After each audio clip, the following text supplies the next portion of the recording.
1 Samuel chapter 26. Then the Ziphites came to Saul at Gibeah, saying, David is in hiding on the hill of Hakilah, which is opposite Jeshimon. So Saul rose and went down to the wilderness of Ziph with 3,000 chosen men of Israel, to seek David in the wilderness of Ziph. Saul encamped on the hill of Hakilah, which is opposite Jeshimon, beside the road. But David remained in the wilderness.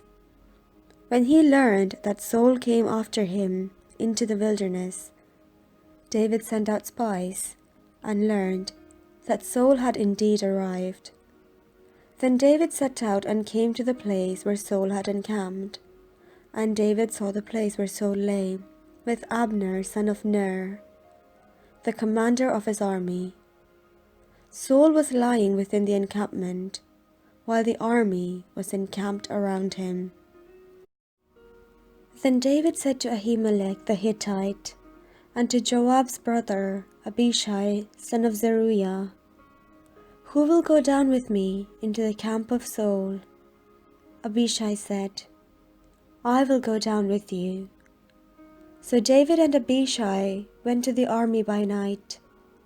There Saul lay, sleeping within the encampment, with his spear stuck in the ground at his head, and Abner and the army lay around him. Abishai said to David, God has given your enemy into your hand today. Now, therefore let me pin him to the ground with one stroke of the spear. I will not strike him twice. But David said to Abishai, Do not destroy him, for who can raise his hand against the Lord's anointed and be guiltless? David said, As the Lord lives, the Lord will strike him down, or his day will come to die, or he will go down into the battle and perish. The Lord forbid that I should raise my hand against the Lord's anointed. But now, take the spear that is at his head and the water jar, and let us go. So David took the spear that was at Saul's head and the water jar, and they went away.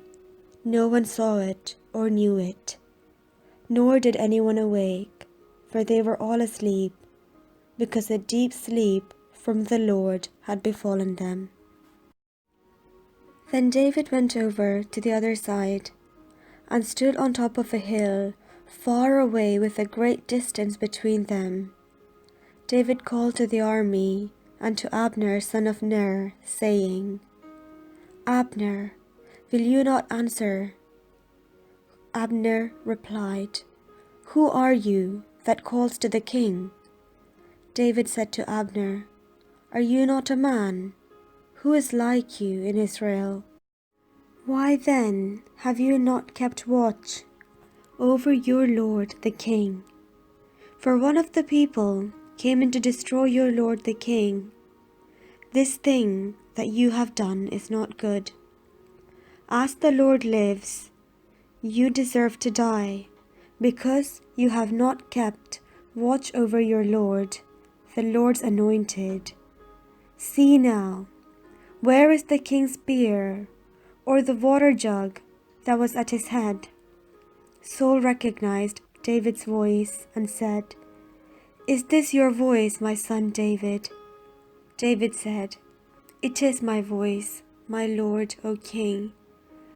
And he added, Why does my lord pursue his servant? For what have I done? What guilt is on my hands? Now therefore, let my lord the king hear the words of his servant. If it is the Lord who has stirred you up against me, may he accept an offering. But if it is mortal, may they be cursed before the Lord, for they have driven me out today from my share in the heritage of the Lord, saying, Go serve other gods. Now therefore, do not let my blood fall to the ground, away from the presence of the Lord. For the king of Israel has come out to seek a single flea, like one who hunts a partridge in the mountains. Then Saul said, I have done wrong. Come back, my son David, for I will never harm you again, because my life was precious in your sight today. I have been a fool and have made a great mistake. David replied, Here is the spear, O king. Let one of the young men come over and get it. The Lord rewards everyone for his righteousness and his faithfulness. For the Lord gave you into my hand today, but I would not raise my hand against the Lord's anointed. As your life was precious today in my sight, so may my life be precious in the sight of the Lord, and may he rescue me from all tribulation. Then Saul said to David, Blessed be you, my son David. You will do many things and will succeed in them. So David went his way, and Saul returned to his palace.